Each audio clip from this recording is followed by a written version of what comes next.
לכל החזנים. תפילה מחר, מניין ראשון בשעה 10:15, מניין שני בשעה 11:30. אין לי איפה לאכול, אם יש לי מישהו יכול לארח אותי, אני אשמח. שבת שלום.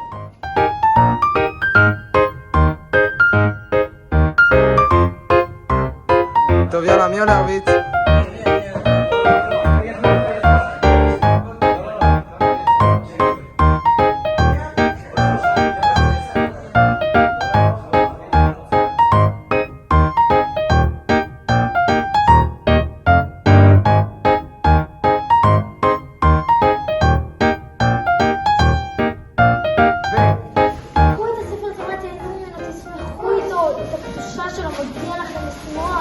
לא, אנחנו לא רוצות. זה לא מכבד, ואנחנו לא רוצים לרקוד עם זה. לא, אנחנו לא רוצות. זה לא מכבד.